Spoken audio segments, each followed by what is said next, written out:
ജ്ഞാനപീഠ പുരസ്കാരം നേടിയ നോവൽ മൂകാംബികയുടെ സ്വപ്നങ്ങൾ. എഴുതിയത് ശിവരാമ കാരത്ത്. ഭാഗം 1. കഥ കേൾക്കാൻ ഇഷ്ടമില്ലാത്തവരാരാണ്? അക്ഷരമറിയുമെങ്കിൽ കഥ വായിക്കാൻ ശ്രമിക്കും. എഴുതപ്പെട്ട കഥകളിൽ എഴുതിയതാരെന്ന് കാണാം. കഥ എഴുതി അല്പം പ്രസിദ്ധനായാലോ? പിന്നെ അവൻ എഴുതുന്നതും പറയുന്നതുമെല്ലാം വേദവാക്യം തന്നെ.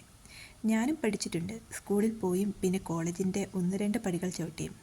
അന്നേരം തന്നെ ഞാൻ കഥകൾ ധാരാളം വായിച്ചിട്ടുണ്ട്. വായിക്കുന്നതോറും ജിജ്ഞാസ കൂടിക്കൂടി വന്നിരുന്നു.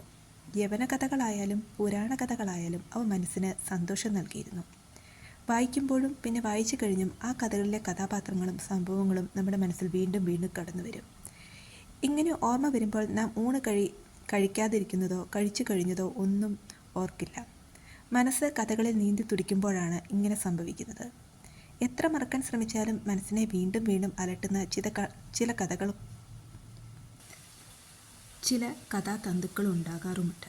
ഗുഹയുടെ മുമ്പിൽ ചെന്ന് തുറക്കൂ സീസേ എന്ന് പറഞ്ഞാൽ വാതിൽ തുറക്കുമോ? സത്യത്തിൽ അലിബാബ ഉണ്ടായിരുന്നുവോ? ഗുഹ വാതിൽ തുറന്ന് മറുപടി പറഞ്ഞത് സത്യമാണോ? കല്ല് കയ്യിൽ പിടിച്ച് മോദിയാൽ അത് വജ്രമാകുമോ? ഇതുപോലുള്ള സംശയങ്ങൾ എന്നും എൻ്റെ മനസ്സിൽ തോന്നിയിരുന്നു. അല്ല, അത് നടപ്പില്ല എന്ന് പറയുന്ന വയസ്സായിരുന്നില്ല എനിക്ക്. അങ്ങനെ മനസ്സിൽ തോന്നാനും ഇടയില്ല. ഹിരണ്യകശിപു തൂണിൽ ചവിട്ടിയപ്പോൾ നരസിംഹം കടന്നു വന്നില്ലെന്ന് പറയണമോ? ധ്രുവൻ നേരെ നക്ഷത്രലോകത്തേക്ക് പോയത് കള്ളമെന്ന് പറയണോ? അവന് ദൈവാനുഗ്രഹം കിട്ടിയിട്ടില്ല എന്ന് കരുതണോ? ദുർവാസാവിനെപ്പോലുള്ള ഉഗ്രതപസ്സികൾ ശാപം നൽകിയെന്ന് കരുതണോ? അങ്ങനെ ശാപം കൊടുത്താൽ തന്നെ ഒന്നും സംഭവിക്കാനില്ല എന്ന് പറയാമോ? ഇങ്ങനെ അനവധി സംശയങ്ങൾ. ഈ പുരാണ കഥകൾ കള്ളമല്ലെങ്കിൽ ഗത്തീസ, പുത്തലി, അലിബാബ തുടങ്ങിയ കഥകളും കള്ളമല്ലെന്ന് കരുതിയ മനസ്സായിരുന്നു എൻ്റേത്. പിന്നീട് ഞാൻ ഇത്തിരി കൂടുതൽ വായിച്ചു. അപ്പുറവും ഇപ്പുറവും നടക്കുന്ന പലതും കണ്ടു. അപ്പോൾ ഈ കഥകൾ വിശ്വസിക്കുന്നത് എന്തിനാണ്? തെറ്റെന്ന് തോന്നി. അവയേക്കാൾ വലിയ സംഭവങ്ങൾ നമ്മുടെ ചുറ്റുപാടും നടക്കുന്നുണ്ട്. 1-2 പേരുകൾ ഞാൻ പറയാം എന്ന് കരുതി അങ്ങനെ ആ പേരുള്ള ആൾക്കാരുണ്ടായിരുന്നു എന്ന് കരുതേണ്ട. നാട്ടിൽ തിപ്പയ്യ എന്നൊരാളെ എനിക്കറിയാം. പരിചയമുള്ള വിധവകളോടെ ചെങ്ങാത്തം കൂടി അവരെ വിശ്വസിപ്പിച്ച് അവരുടെ സ്വത്തുക്കൾ ഇയാൾ തട്ടിയെടുത്തു. ഇയാൾ പണക്കാരനൊക്കെ തന്നെ, പക്ഷേ അധ്വാനിച്ച് സമ്പാദിച്ചതായി എനിക്കറിയില്ല.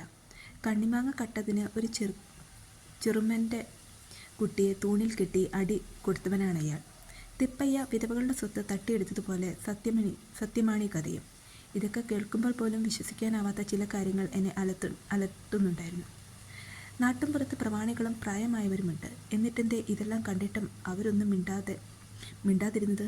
അതും പോരഞ്ഞിട്ട് തിപ്പയ്യ വീട്ടിൽ വരുമ്പോൾ ഇങ്ങനെ പറയുമായിരുന്നു: സ്വാമി സ്വാഗതം, താങ്കളുടെ ആഗമനം ഭാഗ്യദേവത എന്നതുപോലെയായി എന്നിങ്ങനെ പറയണം. എനിക്ക് മനസ്സിലായില്ല. ഈ ചോദ്യം ചെറുപ്പത്തിൽ ഞാൻ മുത്തശ്ശിയോട് ചോദിച്ചു. അവർ പോയി തുലയട്ടെ, അവൻ്റെ പേര് കേട്ടാൽ തന്നെ കുളിക്കണം. മുത്തശ്ശിയുടെ മറുപടി അതായിരുന്നു. ഇങ്ങനെ പറയുന്ന ഒരാളെങ്കിലും എൻ്റെ വീട്ടിലുണ്ടായതിൽ എനിക്ക് സന്തോഷം തോന്നി. പിന്നീട് ഒരിക്കൽ നാട്ടിൽ അർദ്ധരാത്രിയിൽ ഒരു വീട്ടിൽ കൊള്ളയും കൊലയും നടന്നു. തിപ്പയ്യയുടെ അടുത്ത ബന്ധുവിൻ്റെ വീടാണ് കൊള്ളയടിക്കപ്പെട്ടത്. വീടിന് തീ കൊടുക്കുകയും ചെയ്തു. തിപ്പയ്യ കാശിക്ക് പോയിരുന്ന സമയമാണത്. അങ്ങേരുണ്ടായിരുന്നെങ്കിൽ കാവൽക്കാരൻ സുബ്ബയ്യനെ പറ്റിയത് തന്നെ പറ്റുമായിരുന്നു. സുബ്ബയ്യൻ കവർച്ചക്കാരെ വെറുതെ വിട്ടില്ല. അവൻ അവരെ ഓടിക്കാൻ ശ്രമിച്ചു. പക്ഷേ കവർച്ചക്കാർ അവനെ കൊന്നുകളഞ്ഞു. അവൻ്റെ അടുത്ത് ഉറങ്ങിക്കിടന്നൊരു ചെറുക്കൻ ഭയന്ന് ഓടി. ഈ അന്യായങ്ങളെല്ലാം അവർ കണ്ടുകൊണ്ടിരിക്കണം. യജമാനൻ തിരിച്ചു വരുന്നത് വരെ അവർ ഒളിച്ചിരുന്നു. 3 ദിവസം കഴിഞ്ഞാണ് യാത്ര പോയവർ മടങ്ങിയെത്തിയത്. അന്നേരം ഈ ചെറുക്കൻ നടന്ന കഥകളെല്ലാം യജമാനോട് പറഞ്ഞു കാണണം. ഒടുവിൽ കാന്തപുരത്ത് നിന്ന് പോലീസ് എത്തി. വലിയ ഓഫീസർമാരുണ്ടായിരുന്നു. ഗംഭീരമായ അന്വേഷണം നടന്നു. ഇത് തിപ്പയ്യയുടെ പണിയാണെന്ന് നാട്ടുകാർ അഭിപ്രായപ്പെട്ടു. പോലീസ് വന്ന് അന്വേഷിച്ച് റിപ്പോർട്ട് തയ്യാറാക്കിയത് തന്നെ തിപ്പയ്യയുടെ വീട്ടുപടിക്കൽ വെച്ചായിരുന്നു. യാത്ര കഴിഞ്ഞ് പൂർണ്ണയ്യ തിരിച്ചെത്തിയിട്ടും കൊല നടന്നതിന് ഒരു തുമ്പും കിട്ടിയില്ല. ചത്തവൻ ചത്തു, എല്ലാം പോട്ടെ. അവൻ്റെ മകൻ 3 ദിവസം നാട്ടിലുണ്ടായിരുന്നില്ല എന്നും പറഞ്ഞു. തിപ്പയ്യ അറിയാതെ ഇതൊന്നും നടക്കില്ലെന്ന് ജനങ്ങൾ കുശുകുശുത്തു. ആദ്യം എതിർത്തവരും പിന്നീട് തിരുത്തി. അപ്പോഴൊക്കെ മുത്തശ്ശി പറയുമായിരുന്നു: അന്യനാട്ടിൽ നിന്ന് ഇവിടെ കൊള്ളക്കാർ വരാതായിട്ട് നൂറ്റാണ്ടുകളായി, പിന്നെ ഇതെങ്ങനെ? ഇനി ഒരു കഥ പറയട്ടെ. ഇത് രാമണ്ണയുടെ ഭാര്യ നാഗിയുടെ കഥ. രാമണ്ണ എണ്ണയായിട്ട് ജീവിക്കുന്നവൻ. ചക്ക വീട്ടിൽ തന്നെയുണ്ട്. അവൻ ചെയ്ത ഒരേ ഒരു തെറ്റ് ലക്ഷണമൊത്തൊരു പെൺകുട്ടിയെ കെട്ടി വീട്ടിൽ കൊണ്ടുവന്നതാണ്. മുത്തശ്ശി പറഞ്ഞത് ഇതാണ്. ഞാനത് മറന്നിരുന്നില്ല. നാഗിയെ ആരൊക്കെയോ ചേർന്ന് ഭർത്താവിൽ നിന്നകറ്റി. നാഗിയെ തട്ടിക്കൊണ്ടുപോയവർ 4 വർഷം കഴിഞ്ഞ് എച്ചിലിര പോലെ അവളെ ഉപേക്ഷിച്ചു. ഒരിക്കൽ നാട്ടിലെ ഉത്സവത്തിന് വന്ന സുഹൃത്ത് അവളെ എനിക്ക് കാണിച്ചു തന്നു. അത് രാമണ്ണയ്യയുടെ ഭാര്യ നാഗി. ഇവളാണ് രംഭ. ഇപ്പോഴെങ്ങനെയുണ്ടെന്ന് നോക്ക്. ഒരു ഉണങ്ങിയ കമ്പ് പോലുണ്ട്. 4 വർഷങ്ങൾക്ക് മുമ്പ് കേട്ട അവളുടെ കഥ എൻ്റെ മനസ്സിൽ തീക്കട്ടി തന്നു. ഞാൻ അറിയാതെ ചോദിച്ചുപോയി, ഇതിൻ്റെയൊക്കെ പിന്നിൽ ആരാണ്? സൗന്ദര്യം അല്ലാതെ എന്തെന്ന് അവൻ പറഞ്ഞു.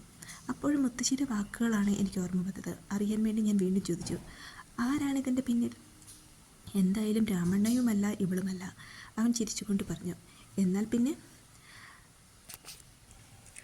അവളുടെ അച്ഛനമ്മമാർ സ്വർണവും പണവും കാണിച്ച് മയക്കി തിരിച്ചു വിളിച്ചു എന്നാണ് പറയുന്നത്. 4 ദിവസം എവിടെയോ ഒളിപ്പിച്ചു നിർത്തി, ആർക്കോ സമർപ്പിച്ചു. പുഴയിലിറങ്ങിയാൽ പിന്നെ തണുപ്പറിയില്ലല്ലോ. സൂത്രങ്ങൾ കാണിച്ച് അവളെ അവർ അവിടെ തന്നെ നിർത്തി. എല്ലാം കൊടുത്ത് മയക്കിയപ്പോൾ അവൾ അവനെ മറന്നു. നന്നായല്ലേ? രാമണ്ണയുടെ വീട്ടിലായിരുന്നെങ്കിൽ ചക്കിന് അവൾ കാളയാകേണ്ടേ. ചെറിയ പ്രായം, അതിനൊത്ത ബുദ്ധി. കളഞ്ഞിട്ട് വരാൻ ഒരുപക്ഷെ രാമണ്ണയോട് ചെറിയ പിണക്കം വല്ലതും ഉണ്ടായിരുന്നിരിക്കും. പിന്നെ വീട്ടുകാർക്ക് വേണ്ടാതായി. 2 കുട്ടികളുമായി സൗന്ദര്യം പിന്നെ ബാക്കി നിൽക്കുന്നതെങ്ങനെ? ഞാൻ എത്ര ശ്രമിച്ചിട്ടും അവർ ആ വ്യക്തിയുടെ പേര് മാത്രം പറഞ്ഞില്ല. പിന്നെ അധികം ചോദിച്ചുമില്ല. അവൻ പക്ഷേ ഇങ്ങനെ തുടർന്നു. ഇവൾ വാടിയ കണ്ണിമാങ്ങ പോലെയായി. വീട്ടുകാർക്ക് അവളെ വേണ്ടാതായതോ അതോ മതിയായതോ ആണ്. അവൾക്ക് കൊടുത്ത സ്വർണ്ണമെല്ലാം പുതുക്കി തരണമെന്ന് പറഞ്ഞ് തിരികെ വാങ്ങിച്ചു. അച്ഛനമ്മമാർ അവളെ ചെന്ന് കാണാതെയായി. ആഹാരത്തിൻ്റെ വക നൽകുന്നതിനും നിർത്തി. എന്തിനധികം തളർന്ന നാഗി അവരുടെ വീട്ടുവാതിക്കൽ പോയിരുന്ന് കരഞ്ഞു. അന്യപുരുഷരോടൊത്ത് കഴിയുന്നവൾ ഈ പടി കാണുന്നാൽ കാലൊടിച്ച് കളയുമെന്നവർ പറഞ്ഞു. പറയുക മാത്രമല്ല, പ്രവർത്തിക്കുകയും ചെയ്യുന്നവരാണവർ. ഇപ്പോൾ അവളുടെ കാര്യം പറയേണ്ടതില്ല. ചെറിയ 2 കുട്ടികൾ, എന്തെങ്കിലും കൂലിപ്പണി ചെയ്ത് ജീവിക്കുന്നു. സംഗതി ഇത്രയൊക്കെ ആയിട്ടും പാവൻ രാമണ്ണ അവളുടെ അടുത്തെത്തി വീട്ടിലേക്ക് വിളിച്ചു. അവൻ്റെ അമ്മ എതിർത്തിട്ടും രാമണ്ണ അതിന് തയ്യാറായി. അതാണ് വിശേഷം. ആർക്കും വേണ്ടാത്ത ഈച്ചിൽ ഇനി നിങ്ങൾക്കെന്തിന്? കരഞ്ഞു വിളിച്ചുകൊണ്ട് അവൾ അയാളുടെ കൺവെട്ടു നിന്ന് ഓടിപ്പോയി. എത്ര വലിയ ആൾ, ഞാൻ അറിയാതെ പറഞ്ഞുപോയി. അവളും അവനും ഞാൻ പറഞ്ഞു. കൂടുതൽ അറിയാനൊന്നും ഉണ്ടായിരുന്നില്ലെങ്കിലും ബന്ധുക്കളുടെയും പേര് പറയാൻ സുഹൃത്തിന് മടിയായിരുന്നു. പേടിച്ചിട്ടുണ്ടായിരിക്കും. അന്നേരം ഞാനാണെങ്കിൽ 16 വയസ്സുകാരൻ. ലോകാനുഭവം ഒട്ടുമില്ല. എൻ്റെ മനസ്സിൽ അവളെക്കുറിച്ച് ദയ തോന്നി. 2 കൊച്ചു കുട്ടികളുണ്ടെന്ന് കേട്ടതിൽ കൂടുതൽ വിഷമം തോന്നി. പെണ്ണ് ആണിൻ്റെ കൂടെയോ ആണ് പെണ്ണിൻ്റെ കൂടെയോ പോയി എന്ന് കേട്ടാൽ ഞാൻ ചിരിക്കാറില്ല. അതുപോലുള്ള 100 കണക്കിന് കഥകളില്ലേ? കഥകളിലും എന്തിന് ജീവിതത്തിലും അത് നടക്കുന്നു. ഞാൻ ശ്രദ്ധിച്ച കാര്യം അതല്ല. ഭർത്താവിനൊപ്പം ഉണ്ടായിരുന്നവളെ മയക്കിയെടുത്ത വിഷമാണ് എന്നെ കൂടുതൽ ആകർഷിച്ചത്. അവളുടെ വീട്ടുകാർക്ക് ഈ സംഭവത്തിനുള്ള പങ്കും അവളെ ജാതിയിൽ നിന്ന് പുറത്താക്കിയതും പിന്നെ ചെറിയ കുട്ടികളുടെ കാര്യവുമാണ്. ഇത്രയൊക്കെ യാതനകൾ ഉണ്ടായിട്ടും രാമണ്ണയോടൊപ്പം തിരികെ പോകാതെ അവൻ്റെ അന്തസ്സ് നിലനിർത്തിയതും വലിയ കാര്യമായി തോന്നി. ഇത് അവളെക്കുറിച്ച് എൻ്റെ മനസ്സിൽ ദയ വർദ്ധിപ്പിച്ചു. സുഹൃത്ത് പോയ ശേഷം ദൂരെയായി നിന്ന് അവളോട് സംസാരിക്കണമെന്ന് എനിക്ക് തോന്നി. കപലേശ്വര ക്ഷേത്രത്തിന് ചുറ്റുമുള്ള ജനക്കൂട്ടത്തിൽ അവിടെ എവിടെ പോയി മറിഞ്ഞുവെന്ന് ഞാൻ കരുതി. ഒടുവിൽ ഞാൻ അവളെ കണ്ടു. തട്ടിൽ നിന്നും അരയണയ്ക്ക് കപ്പലണ്ടി വാങ്ങാൻ തൻ്റെ കുട്ടികളോടൊപ്പം നിൽക്കുന്ന നാഗിക. കുട്ടികളെയും കൂട്ടി അവൾ ഒരു മരത്തണലിലിരുന്നു. ഞാൻ പിന്തുടർന്നു. ജനക്കൂട്ടത്തിനടിയിലൂടെ അവളിരിക്കുന്നിടത്ത് ചെന്ന് ഞാൻ നോക്കി നിന്നു. കയ്യിലുണ്ടായിരുന്ന 2 അവൾക്ക് എറിഞ്ഞിട്ട് കൊടുത്തു. കുട്ടികൾക്ക് എന്തെങ്കിലും വാങ്ങിക്കൊടുക്കൂ എന്ന് പറഞ്ഞു. തീ പാർന്ന കണ്ണുകളോടെ എന്നെ നോക്കിയ നാഗിയെക്കുറിച്ച് ആലോചിക്കുമ്പോൾ ഇപ്പോഴും എനിക്ക് ഭയം തോന്നും. ഞാൻ അവളുടെ പട്ടിയല്ല. ഞാൻ നിങ്ങളുടെ പട്ടിയല്ല. അയ്യോ, നിങ്ങളെന്തിനു ദേഷ്യപ്പെടുന്നു? ഈ കുട്ടികളുടെ കാര്യം കണ്ടിട്ടേ ചെയ്തതാണ്. വേണ്ടെങ്കിൽ വേണ്ട. നിന്റെ ദാരിദ്ര്യത്തിൻ്റെ കഷ്ടപ്പാടിൻ്റെ കഥകൾ എനിക്കറിയാം. പോരെങ്കിൽ എൻ്റെ നാട്ടുകാരിയും കഷ്ടം തോന്നി ചെയ്തതാണ്. അവളൊന്നും മിണ്ടിയില്ല. ഞാൻ ഈ നാട്ടുകാരൻ തന്നെ. അടികയുടെ വീട്ടിലുള്ളയാൾ, അടികയുടെ മൂക്കി മുത്തശ്ശിയുടെ മരുമകൻ. അവളെ തന്നെ തുറച്ചു നോക്കിയിരുന്നു. ഞാൻ ചെയ്ത പാപത്തിന് ഞാൻ ഒരുത്തി തന്നെ അനുഭവിച്ചു തീർത്തോളാം. ആരുടെ കാശും എനിക്ക് വേണ്ട. ഈ കുട്ടികളെ ഓർത്താണ് തന്നത്. വേണ്ടെങ്കിൽ കളഞ്ഞേര്. കുഞ്ഞുങ്ങളുടെ വിഷമം കണ്ട് എന്തെങ്കിലും വാങ്ങിക്കഴിച്ച് അവർ സന്തോഷിക്കട്ടെ എന്ന് കരുതി, അത്രമാത്രം. അവളുടെ കണ്ണുകൾ ഈറനണിഞ്ഞതായി തോന്നി. എന്നിട്ടും അന്തസ്സുറ്റ ആ കണ്ണുകൾ തുറന്നു പിടിച്ച് അവൾ പറഞ്ഞു, അങ്ങനെ ആരുടെ കാശും എനിക്ക് വേണ്ട. എൻ്റെ കുട്ടികൾക്കും എൻ്റെ ശരീരത്തിന് ശക്തിയുണ്ട്. ഞാൻ അധ്വാനിക്കും. നാളെ ഈ കുട്ടികളും ഇത്രയും പറഞ്ഞിട്ട് കുട്ടികളെയും കൂട്ടി അവൾ അവിടെ നിന്ന് നടന്നു. കൺമറയും മുമ്പ് അവൾ പറഞ്ഞൊരു വാക്ക് എൻ്റെ മനസ്സിൽ പൂരം പറ്റതുപോലെ തോന്നിച്ചു. അങ്ങനെ നിങ്ങൾ വലിയ വീട്ടുകാരാണ്. നിങ്ങളുടെ മുത്തശ്ശി ദൈവം പോലെയുള്ളവരും ആരുടെയും അടിമത്തം വേണ്ടെന്ന് കരുതിയാണ് ഞാൻ അങ്ങനെ പറഞ്ഞത്. ദേഷ്യപ്പെടരുത്. എനിക്കെന്തിനു ദേഷ്യം? നിന്റെ ധൈര്യം കണ്ട് എനിക്ക് അത്ഭുതം തോന്നുന്നു, അത്രമാത്രം. അങ്ങനെ ഞാൻ ശിഖണ്ഡിയെപ്പോലെയാണ് എന്ന് പറഞ്ഞാൽ യക്ഷഗാന കഥയിലെ ഭീഷ്മാചാര്യൻ്റെ മുന്നിൽ ശിഖണ്ഡി നിന്ന പോലെ. എനിക്കൊരു വാശി. അത് ഞാൻ വിടില്ല. ഈ കുഞ്ഞുങ്ങളെ ഞാൻ വളർത്തി വലുതാക്കി അവരെ ആ യജമാൻ്റെ മുന്നിൽ നിർത്തി. ഇവരെ ശരിക്കും നോക്ക്. നാണയമുണ്ടെങ്കിൽ പോയി കിണറ്റിൽ നാണമുണ്ടെങ്കിൽ പോയി കിണറ്റിൽ ചാടൂ എന്ന് പറഞ്ഞ് വരാനിരിക്കുന്നവളാണ് ഞാൻ. നീ പറയുന്നതൊന്നും എനിക്ക് മനസ്സിലാകുന്നില്ല. സ്കൂളിൽ പോകുന്ന എനിക്ക് നിന്റെ ഈ വാശി എങ്ങനെ മനസ്സിലാകാം? ഇത് നിങ്ങളോട് പറഞ്ഞതല്ല, ഇത് നിങ്ങളുടെ അമ്മാവൻ കേൾക്കാനുള്ളതാണ്. ഇത്രയും പറഞ്ഞ് അവൾ നടന്നകന്നു. ശിഖണ്ഡിയുടെ ശാപം എന്നെ അലട്ടുന്നത് പോലെ തോന്നി. അവളുടെ വാക്കുകൾ എൻ്റെ മനസ്സിൽ അസ്വസ്ഥതയുണ്ടാക്കി. ഉത്സവവും വേണ്ട, ഒന്നും വേണ്ട. എനിക്കെന്തോ സംഭവിച്ചു എന്ന ഭയത്തോടെ ഞാൻ വീട്ടിലേക്ക് മടങ്ങി. മുത്തശ്ശിയെ കണ്ടപ്പോൾ തന്നെ ഞാൻ പറഞ്ഞു, മുത്തശ്ശി, എൻ്റെ മനസ്സിന് വല്ലാത്ത വിഷമം. എന്തെങ്കിലും ഒരു കഥ പറഞ്ഞു തരുമോ? ഞങ്ങൾ വീടിന് മുന്നിലുള്ള അരശുമരത്തിൻ്റെ ചുവട്ടിലുള്ള മൺതിട്ടയിൽ പോയിരുന്നു. മുത്തശ്ശി എൻ്റെ കണ്ണിൽ തന്നെ നോക്കുന്നുണ്ടായിരുന്നു. ആ മങ്ങിത്തുടങ്ങിയ കണ്ണുകൾ എൻ്റെ വിഷമം മനസ്സിലാക്കിയതുപോലെ തോന്നി. ഇന്ന് ഉത്സവമല്ലേ മോനെ, നിനക്ക് വിഷമം വരാൻ എന്തുണ്ടായി? കീശയിലുണ്ടായിരുന്ന 2 അണ മുത്തശ്ശിയുടെ കൈകളിലേക്ക് ഇട്ടുകൊണ്ട് ഞാൻ പറഞ്ഞു, മുത്തശ്ശി, ഈ നാണയം എനിക്ക് കിട്ടിയത് തന്നെ തെറ്റായിപ്പോയി. ഞാനത് ഒരാൾക്ക് കൊടുക്കാൻ പോയി. വെറുതെ അവരുടെ വായിലിരിക്കുന്ന ചീത്ത കിട്ടും. പിന്നെ അമ്മാവനും കിട്ടി. മുത്തശ്ശി ഒന്നും പറഞ്ഞില്ല. ഞാൻ തുടർന്നു, മുത്തശ്ശി, എനിക്ക് എത്ര മാമന്മാരുണ്ട്? ആരൊക്കെയാണവർ? എൻ്റെ അമ്മയ്ക്കാണെങ്കിൽ സഹോദരന്മാരില്ല. ഇത് കേൾക്കുമ്പോഴേക്കും മുത്തശ്ശി ചോദിച്ചു, നീ ഇതൊരു സ്ത്രീക്ക് കൊടുത്തുവോ? അവൾ നിനക്കത് തിരിച്ചു തന്നുവോ? നീ എന്തിനത് ചെയ്യാൻ പോയി? നടന്ന കാര്യം മുഴുവൻ ഞാൻ വിശദീകരിച്ച് പറഞ്ഞു. ഈ നാണയം അവൾ തൊട്ടതാണോ? അവൾ തൊട്ടതിൻ്റെ ചൂട് ഇപ്പോഴും തണുത്തിട്ടില്ല. നാഗി തൊട്ടാൽ അങ്ങനെ തന്നെ. അവളുടെ ജീവിതത്തിലെ എല്ലാ ചൂടും ചുരുക്കും ഇതിലും വന്നിട്ടുണ്ട്. അവൾ എൻ്റെ അമ്മാവനെ ചീത്ത പറഞ്ഞതും ശപഥം ചെയ്തതും. നിനക്ക് നാഗിയുടെ കഥ അറിയില്ല. അവളുടെ സൗന്ദര്യം തന്നെ അപകടമായ കഥയാണിത്. പ്രേരിപ്പിച്ചതുകൊണ്ടോ മോഹിച്ചതുകൊണ്ടോ അവൾ മറ്റൊരു വെളിയാടായി. ഇപ്പോഴല്ലേ അവൾക്ക് ബുദ്ധി ഉദിച്ചത്. വാശിയും എച്ചില് തിന്നാൻ പാടില്ലായിരുന്നുവെന്ന് അവൾക്ക് തോന്നിയത് ഇപ്പോൾ മാത്രം. അവൾ 2 തവണ എച്ചിൽ എന്ന വാക്ക് ആവർത്തിച്ചു. ഭർത്താവിനെ കളഞ്ഞ് ഓടിപ്പോയവളല്ലേ? എച്ചില് തന്നെ. അതിന് കാരണം നിന്റെ അമ്മാവനും. ആ വിഷയം വിട്ടുകള. ഓരോരുത്തരും ചെയ്തതിന് അവരവർക്ക് കിട്ടും. ആ കുട്ടികൾ വളർന്ന് വലുതായ ശേഷം അവൾ പറഞ്ഞതുപോലെ ചെയ്യും. ഒരു കണക്കിന് സത്യസന്ധയാണ് അവൾ, ധൈര്യമുള്ളവൾ. അവളോ ഭർത്താവിനെ വിട്ടുപോയവളല്ലേ? അവൻ ചെന്ന് വിളിച്ചിട്ടും തിരിച്ചു പോയില്ലെന്ന്. സത്യസന്ധത ഉള്ളതുകൊണ്ടല്ലേ അത്? പക്ഷെ മോനെ, ഇന്ന് സത്യത്തെ ആർക്ക് വേണം? പണ്ട് ഇങ്ങനെ തന്നെയായിരുന്നുവോ? ആർക്കറിയാം. നാളെ അവൾ ആ കുട്ടികളെയും കൂട്ടി നിന്റെ അമ്മാവൻ്റെ മുന്നിൽ ചെല്ലും. നാലാൾ കേൾക്കെ അച്ഛൻ അയാളാണെന്ന് അവൾ പറയുക തന്നെ ചെയ്യും. അതാണപ്പം അവളുടെ വാശിയല്ലേ?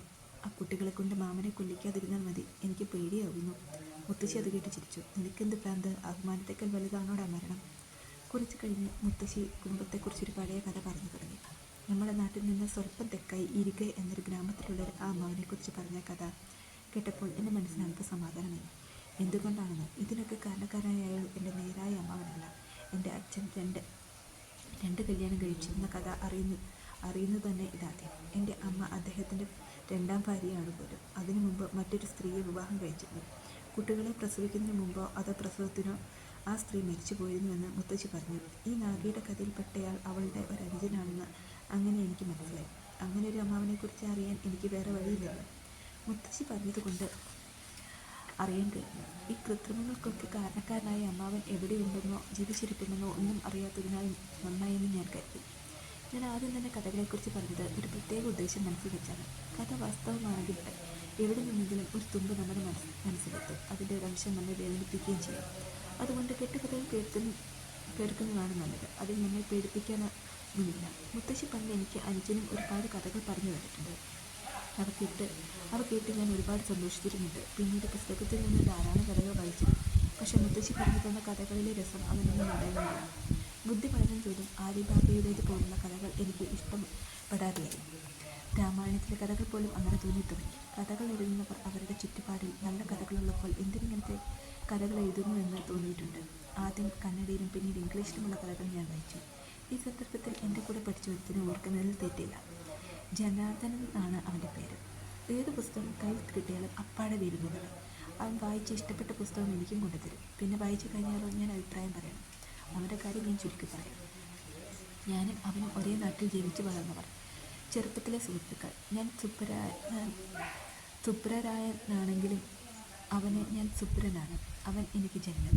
നാട്ടിൽ പ്രൈമറി സ്കൂളിൽ പഠിച്ച ശേഷം ഒരുമിച്ച് തന്നെ ഹൈസ്കൂളിലും കോളേജിലും പഠിച്ചു. സഹോദരങ്ങളൊക്കെ കൂടുതൽ അടുപ്പവും ബന്ധവും ഞങ്ങൾക്കുണ്ടായിരുന്നു. അവധിക്കാലത്ത് വീട്ടിൽ വന്നാൽ ഞാൻ അവൻ്റെ വീട്ടിലും അവൻ എൻ്റെ വീട്ടിലും വന്നു പോവുക പതിവായിരുന്നു. കോളേജിൽ അവൻ ആർട്സ് പഠിച്ചപ്പോൾ ഞാൻ ചരിത്രം പഠിച്ചു. അതെല്ലാം ചെറിയ സംഗതികൾ. ഞങ്ങളുടെ വ്യത്യസ്ത അഭിപ്രായങ്ങളെക്കുറിച്ച് പറയുന്നതാണ് പ്രധാനം. ഒരിക്കൽ അവൻ എനിക്കൊരു നോവൽ കൊണ്ടുവന്നു തന്നു. പേര് അറിയണ്ടേ? കൊടുക്കുന്ന പെണ്ണ്. കഥയിലെ നായിക ഒരു സുന്ദരി, വേറൊരിടത്തും ഇല്ലാത്തതുപോലുള്ള സുന്ദരി. അവളുടെ കണ്ണിൻ്റെ കുടുക്കിൽ വീണതോ പണക്കാരനും സുന്ദരനുമായ ഒരു നാട്ടുകാരൻ. അവൻ ആ ഒരു കത്തിൻ്റെ രൂപത്തിൽ ഒരു കവിത എഴുതി. ഞാൻ അറിഞ്ഞു കൊടുത്തു പോലും. അവൻ എറിഞ്ഞു കൊടുത്തു പോലും. അവർ തമ്മിൽ പ്രേമിച്ച് അതൊരു സ്നേഹവൃക്ഷമായി പടർന്നു പന്തലിച്ചു. സ്വന്തം നാട്ടിലേക്ക് തിരിച്ചു പോയ അവൻ പ്രായമായവരുടെ നിർബന്ധത്തിലും ഒത്താശയ്ക്കും വഴങ്ങി ഒന്നും മിണ്ടാതെ ഒരു വിവാഹം കഴിച്ചു. എന്നിട്ടോ ആ ഭാര്യ അവനെ ദൈവത്തെപ്പോലെ കരുതി പൂജിച്ചിട്ട് അവന് മനസ്സിലായില്ല അവൻ്റെ മനസ്സിലിപ്പോഴും ആ പഴയ കാമുകയാണെന്ന്. ഭാര്യയൊട്ട് അറിഞ്ഞതുമില്ല. അവന് പിന്നീട് ബാംഗ്ലൂരിൽ നല്ലൊരു ജോലി കിട്ടി. ഭാര്യയുമൊത്ത് അവൻ ചെറിയൊരു വീട്ടിൽ താമസം തുടങ്ങി. ഗ്രഹചാര ദോഷത്തിൽ എന്നെപ്പോലുള്ള വായനക്കാരൻ്റെ അവൻ്റെ കാമുകിയുടെ അച്ഛനും സ്ഥലം മാറ്റം കൊണ്ട് ബാംഗ്ലൂരിൽ എത്തിച്ചേർന്നു. ആദ്യ കാമുകിക്ക് കല്യാണം കഴിക്കുകയാണെങ്കിൽ അവനെ തന്നെ കെട്ടണമെന്നൊരു വാശിയുണ്ടായിരുന്നത്രേ. അവൻ്റെ കല്യാണം കഴിഞ്ഞ കാര്യം അറിഞ്ഞ ഉടൻ ഞാൻ വിചാരിച്ച പോലെ തന്നെ അവൾ വിഷം കഴിച്ചു. അവൾ ആശുപത്രിയിലായി. ഇങ്ങനെ ഇരുത്തി സുഖം പ്രാപിച്ചു വരുന്ന കാര്യം അവളെ ശുശ്രൂഷിച്ച ഡോക്ടർ സുഹൃത്തിൽ നിന്നും നമ്മുടെ കഥാനായകന് മനസ്സിലായി. അവൻ ആശുപത്രിയിൽ ചെന്ന് കണ്ടതോ തൻ്റെ പഴയ കാമുകി. അവൻ അനന്തം വിട്ടുപോയി. പിന്നീട് അവളെ ആ ഡോക്ടർ സുഹൃത്ത് തന്നെ കല്യാണം കഴിച്ചു. അത് ഇതിന് നന്നായി അറിയാം. കാരണം പിന്നീട് നായകനും നായികയ്ക്കും മനസ്സുകൊണ്ട് പരസ്പരം അടുക്കാൻ കഴിഞ്ഞു. തൻ്റെ ദിവ്യപ്രേമത്തിന് കീഴടങ്ങിയ ഭാര്യയെ അവൻ തിരികെ നാട്ടിലേക്ക് അയച്ചു. പിന്നീട് അവരൊരുവരും സ്നേഹം തുടർന്നു. ഇക്കാര്യം അവൻ്റെ ഡോക്ടർ സുഹൃത്തിന് മനസ്സിലായി. പിന്നീട് പഴയ കഥ എങ്ങനെയൊക്കെ വളർന്നുവെന്ന് നിങ്ങൾ ആലോചിച്ചുള്ളൂ. പ്രധാനമായും അവരുടെ ദിവ്യപ്രേമത്തെ കഥാകാരൻ പുരൂരവസിൻ്റെയോ ഉർവശിയുടെയോ പ്രണയത്തെക്കാളും വലുതായി വർണ്ണിച്ചിട്ടുണ്ട്. പുരൂരവസിൻ്റെ ഭാര്യയുടെ സ്ഥാനം അവൻ്റെ ഭാര്യയ്ക്ക് കഥാനായകൻ നൽകിയില്ല. അതിലുപരി അവൾ വിരൂപയാണ്, വാശിക്കാരിയാണ് എന്നിങ്ങനെയുള്ള ദോഷങ്ങൾ അടിച്ചേൽപ്പിക്കുകയും ചെയ്തിരുന്നു. എനിക്കിതിനെ അവൾ പകുതി വായിച്ചപ്പോഴേ മതിയായി.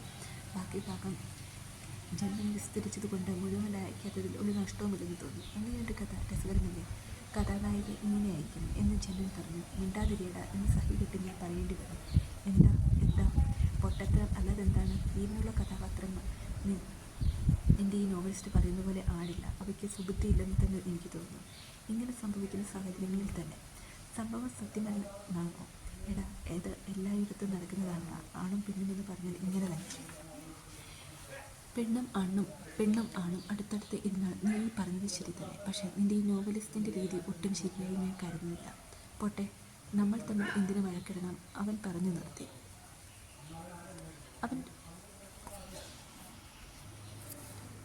അവൻ്റെ മനസ്സിൽ ഒരു പക്ഷേ ജീവിതത്തിൽ പൈങ്കിളി വേഷത്തെക്കുറിച്ച് അറിഞ്ഞുകൂടാത്തതിനാലായിരിക്കും ഞാൻ ചരിത്ര വിദ്യാർത്ഥിയായതിനാൽ രാജാക്കന്മാർക്ക് മരണത്തീയതികൾ മാത്രം ഓർത്തു വയ്ക്കുന്നവനാണെന്ന് ഞാൻ കരുതി. ഷാജഹാൻ്റെ ശവകുടീരം നിർമ്മിച്ച തീയതി കൃത്യമായി ഓർത്തു വയ്ക്കുമ്പോൾ മുംതാസിനോടുള്ള ഷാജഹാൻ്റെ പ്രേമത്തെക്കുറിച്ച് അറിയാത്തവനാണെന്ന് ഞാനെന്ന് അവൻ തുറന്നു പറഞ്ഞു. വെറുതെ കേട്ടിരുന്നതല്ലാതെ ഞാനൊന്നും മിണ്ടിയില്ല. ഇന്നും അവൻ എൻ്റെ സ്നേഹിതൻ തന്നെ. ചെറുപ്പത്തിൽ തുടങ്ങിയ അടുപ്പമില്ലാതാകുമോ? അവൻ പറയുന്നതെല്ലാം ഞാൻ കേൾക്കും, പക്ഷേ വാദിക്കാൻ പോകാറില്ല. അല്ലെങ്കിൽ തന്നെ ആർക്കു വേണ്ടി വാദിക്കണം? ഞാൻ എപ്പോഴെങ്കിലും നാട്ടിലെ കഥകൾ പറഞ്ഞാൽ ഇങ്ങനെ സംഭവിച്ചിരിക്കും എന്നവൻ പറയും. ഉദ്ദേശത്തോടെ എന്തെങ്കിലും കള്ളക്കഥകൾ പറഞ്ഞാലും അവൻ അങ്ങനെ തന്നെ പറയും.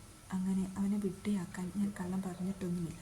അവൻ്റെ പ്രധാന കുറവ് എന്താണെന്ന് എനിക്കറിയാം. ചുറ്റുവട്ടത്ത് നടക്കുന്ന കാര്യങ്ങൾ ഇത് ശരി ഇത് തെറ്റെന്നും ഒക്കെ പൊടിപ്പും തേങ്ങലും ചേർത്ത് പറഞ്ഞാൽ എങ്ങനെയോ എന്തൊരു ത്യാഗം, എന്തൊരു നല്ല പ്രവൃത്തി എന്നിങ്ങനെ അവൻ പ്രതികരിക്കും.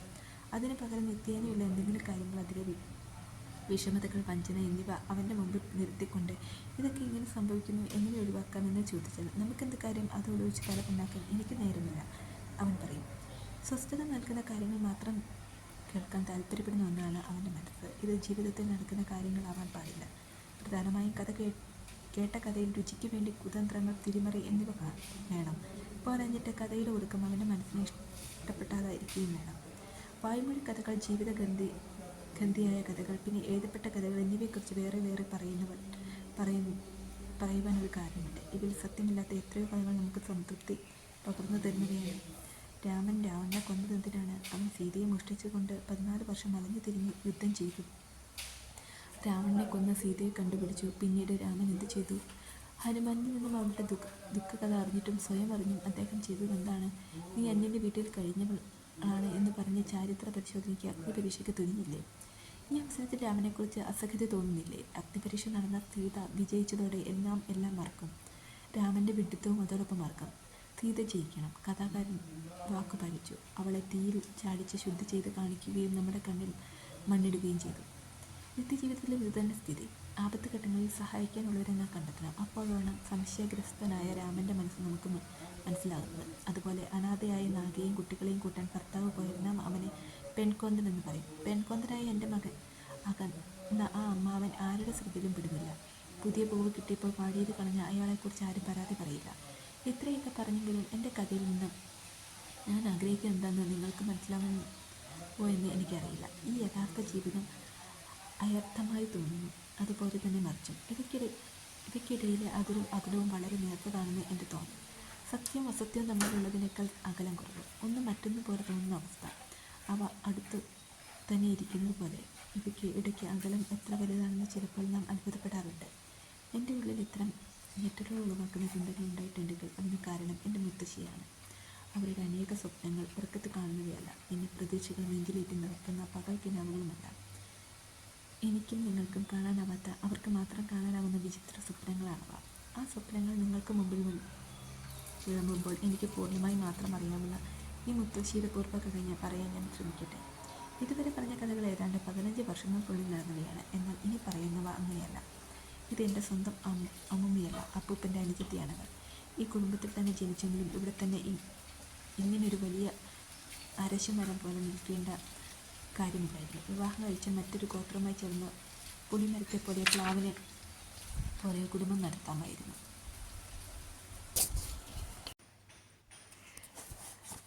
പ്ലാവിൻ്റെ തടി 100,000 വർഷം നിലനിൽക്കും. പുളി കൊണ്ടുണ്ടാക്കിയ ഒലക്ക ഒട്ടും തേഞ്ഞു പോകുന്നില്ല. ഒരു വിധത്തിൽ നോക്കിയാൽ മുത്തശ്ശി വാളൻപുളിക്കും സമമാണ്. കാരണം അവരുടെ വാക്കുകൾക്ക് പുളി കലർന്ന മധുരമാണ്. മറ്റൊരിടത്ത് പോയി വേരുന്നാതെ ഈ കുടുംബത്തിൽ തന്നെ അവർ ജീവിച്ചു. കൊല്ലൂർ ദേവിയുടെ പേര് തന്നെ ഞങ്ങളുടെ മുത്തശ്ശൻ അമ്മമ്മയ്ക്ക് കൊടുത്തു, മൂകാംബിക. മുതിർന്നവർ അവരെ മൂകി എന്ന് വിളിച്ചു. അവരെക്കുറിച്ചെല്ലാം പറഞ്ഞ് നിങ്ങളെ ബുദ്ധിമുട്ടിപ്പിക്കുന്നില്ല. അപ്പൂപ്പനേക്കാൾ 1-2 വർഷം ഇളയതായിരിക്കണം മൂകി അമ്മൂമ്മ. 10 വയസ്സ് തികയുന്നതിന് മുമ്പ് ശാസ്ത്ര വിധികളോടെ കല്യാണം നടന്നു. അപ്പൂപ്പനെ എനിക്ക് നല്ല ഓർമ്മയില്ല. അദ്ദേഹം മരിച്ച വർഷങ്ങളേറെയായി. അദ്ദേഹം ഉണ്ടായിരുന്നെങ്കിൽ മുത്തശ്ശി പറഞ്ഞ പല കാര്യങ്ങളെയും മനസ്സിലാക്കാത്ത കാര്യങ്ങൾ ചോദിച്ചറിയാമായിരുന്നു. മൂകി അമ്മമ്മയുടെ ബാല്യത്തെക്കുറിച്ച് അവർ പറഞ്ഞല്ല ഞാൻ അറിഞ്ഞത്. അവരുടെ മരുമകൻ പറഞ്ഞു തന്നെ കുറച്ച് കാര്യങ്ങളാണ് എനിക്കറിയാവുന്നത്. ചെറുതായിരിക്കുമ്പോൾ ഞാൻ കേട്ട കാര്യങ്ങൾ അമ്മമ്മയോട് ചോദിച്ചു മനസ്സിലാക്കാനെന്ന് ഞാൻ കരുതിയിരുന്നു. പക്ഷേ സ്വന്തം കാര്യത്തെക്കുറിച്ച് പറയുന്നവർ അവർക്ക് ഒട്ടും ഇഷ്ടമായിരുന്നില്ല. മൂകാംബിക വിവാഹം കഴിച്ച് ഭർത്തൃഗൃഹത്തിലേക്ക് പോയി. നമ്മുടെ ഗ്രാമത്തിൽ നിന്നും 3 വെളിപ്പാട് അകലെയായിരുന്നു അത്. ചമ്പൂർ. അവർക്ക് അന്ന് 10 വയസ്സായിരുന്നില്ലെന്ന് പറഞ്ഞല്ലോ. ഭർത്താവിന് 14-15 അത്രയ്ക്ക് ചെറിയ കുട്ടികൾ. കല്യാണം കഴിഞ്ഞ് 6-3 മാസങ്ങൾക്കുള്ളിൽ സന്നിപാത ജ്വരം വന്ന് അവർ മരിച്ചു. 10 തികഞ്ഞില്ലെങ്കിലും വിപത്ത് തികഞ്ഞു. അതിനുശേഷം മുത്തശ്ശൻ അവരെ കുടുംബത്തിലേക്ക് തിരിച്ചു വിളിച്ചു കൊണ്ടുവന്നു. ഈ പറയുന്ന കുടുംബ വീട് ഇപ്പോഴും ഇവിടെ തന്നെയുണ്ട്. ഈ കാലത്തിനുള്ളിൽ അതിൻ്റെ രൂപം 4-5 തവണ മാറിയിട്ടുണ്ട്. ഈ സമയം കൊണ്ട് അമ്മമ്മയുടെ ജീവിതത്തിൽ വന്ന മാറ്റങ്ങളെക്കുറിച്ച് അധികം പറയാൻ എനിക്കാവില്ല. ബാല്യത്തിൽ വന്ന വിപത്ത് കാരണം അവരുടെ പേര് അനർത്ഥമായി എന്ന് വേണം കരുതാൻ. ഒരു മൂകജീവിയായി അവർ മാറിയിരുന്നു. വീട്ടുജോലികൾ ചെയ്ത് ആരോടും ഒന്നും സംസാരിക്കാതെ ഉണ്ട്. ഇല്ല, അല്ലെങ്കിൽ വേണ്ട, ഇതിനപ്പുറം അവരൊന്നും സംസാരിക്കാറില്ലായിരുന്നു. ഇപ്പോൾ ചിന്തിച്ചാൽ ഇതൊന്നും ഒരു ആശ്ചര്യമായി എനിക്ക് തോന്നുന്നില്ല. ആ ചെറുപ്രായത്തിലുണ്ടായ ആഘാതത്തിലും അവർ ജീവിച്ചിരുന്നത് തന്നെ വലിയ കാര്യം. പിന്നീട് എന്ത് മോഹിക്കാൻ. പിന്നീട് ഒരിക്കലും ഈ ഗ്രാമത്തിൻ്റെ അതിര് കടന്ന് അവർ പോയിട്ടില്ല. അപ്പൂപ്പന് വയസ്സായ കാലത്ത് കാശി യാത്രയ്ക്ക് അവരെയും വിളിച്ചു. വേണ്ട, ഞാനില്ല, അവിടെയുള്ള ദൈവം ഇവിടെയുണ്ട്, ഇതായിരുന്നു മുത്തശ്ശിയുടെ മറുപടി. അപ്പൂപ്പൻ്റെ കാലം കഴിഞ്ഞ് പിന്നീട് കുടുംബത്തിൻ്റെ താങ്ങായി മൂകി മുത്തശ്ശി മാറി. അപ്പൂപ്പൻ മരിച്ച് കുറേ കാലം കഴിഞ്ഞ് അമ്മൂമ്മയും. കുടുംബത്തിൽ പിന്നെയും നടന്നു 4-5 മരണങ്ങൾ, ജനനങ്ങളും. എൻ്റെ അച്ഛൻ മൂകി മുത്തശ്ശിയുടെ മടിത്തട്ടിലാണ് വളർന്നത്. ജീവിതത്തിലെ ഉയർച്ചയും താഴ്ചയും എൻ്റെ മുമ്പിൽ അവർ കണ്ടു. എൻ്റെ അച്ഛൻ മരിച്ച കാലത്ത് അവർ പറഞ്ഞൊരു കാര്യം എന്നെ ഞെട്ടിച്ചിരുന്നു. എല്ലാവർക്കും കാലം വരുന്നു, എനിക്ക് മാത്രമില്ല. അച്ഛൻ്റെ മരണം കൊണ്ട് തന്നെ വിഷമിച്ചിരിക്കുന്ന അവസ്ഥയിലാണ് ഞാനത് കേട്ടത്. ആ ദിവസത്തെ അവരുടെ പ്രവൃത്തികളെല്ലാം എനിക്ക് അത്ഭുതമായി തോന്നി. അച്ഛൻ്റെ ശവത്തിനരികിൽ വന്ന് അവർ ഇരുന്നു, എന്നിട്ടും കരഞ്ഞില്ല. നീ നല്ല കാര്യം തന്നെ ചെയ്തു. ആദ്യം അവളെ അയച്ചില്ലേ? ഈ കുട്ടികളെക്കുറിച്ച് വിഷമിക്കേണ്ട, ഞാൻ നോക്കിക്കൊള്ളാം, നീ പോയി വാ. കരഞ്ഞ് കലങ്ങിയ കണ്ണുകളുമായി ഇരുന്ന എന്നെ നോക്കി അവൻ ചോദിച്ചു, ഇതാണോ നിൻ്റെ ആണത്തം? നീയെന്ത്, ഞാനെന്ത്? മോനെ, ഒന്നും ശാശ്വതമല്ല. പോയി നിൻ്റെ അച്ഛനെ കൊള്ളി വെച്ച് ദഹിപ്പിച്ചു വാ. ഇതൊക്കെ ഒരു കളിയാണ്. സ്വപ്നം, എല്ലാം ഒരു സ്വപ്നം. ചിലപ്പോൾ നല്ലത്, ചിലപ്പോൾ ചീത്ത. ഭ്രാന്തെന്ന് കരുതിയാൽ ഭ്രാന്ത്, അല്ലെങ്കിൽ അല്ല. നിനക്കറിയാമോ, ഈ സ്വപ്നം കിപ്നം എന്നൊക്കെ പറയുന്നില്ലേ? ഈ ജീവിതവും അങ്ങനെ തന്നെ, ഈ ലോകം തന്നെ അങ്ങനെ. എല്ലാം നമ്മൾ അങ്ങനെ കാണുന്നുവോ അതുപോലെ മനസ്സിനെ നിയന്ത്രിക്കും. എന്തിനു നീ പേടിക്കണം? ആൺകുട്ടിയല്ലേ, നീ മൂകിയമ്മ പറഞ്ഞു. ആ വിഷമത്തിൽ ഞാൻ നാണിച്ചു തല താഴ്ത്തി. മരണാന്തര ചടങ്ങുകൾ തീർത്ത് ഞാൻ തിരികെ വന്നു. പിന്നീട് കുറേ കാലത്തേക്ക് ഇത്തരത്തിലുള്ള വർത്തമാനം ഞാൻ അവരിൽ നിന്ന് കേട്ടില്ല. ആ ഒരു ക്ഷണത്തിൽ മാത്രം എൻ്റെ മുത്തശ്ശി ഒരു വിചിത്ര വ്യക്തിയായി മാറിയതുപോലെ എനിക്ക് തോന്നി. അച്ഛൻ്റെ മരണത്തിന് ശേഷം വീടിൻ്റെ ചുമതല എന്നിലേക്ക് വരാൻ അവരനുവദിച്ചില്ല. എൻ്റെയും അനുജൻ്റെയും പഠിത്തം പാഴാക്കാനും അവർ തയ്യാറായില്ല. ഞാൻ പഠിത്തം കഴിഞ്ഞ് തിരികെ വന്ന വർഷം തന്നെ, അത്ര വയസ്സില്ലെങ്കിലും, എൻ്റെ വിവാഹം നടത്തി ഒരു പെൺകുട്ടിയെ വീട്ടിലേക്ക് കൊണ്ടുവന്നു. അതുവരെ അവരങ്ങനെ ആ വീട് നടത്തിക്കൊണ്ടുപോയി എന്ന് എനിക്കറിയില്ലായിരുന്നു. കുറച്ച് കൃഷിപ്പണി നടത്തി കാണണം.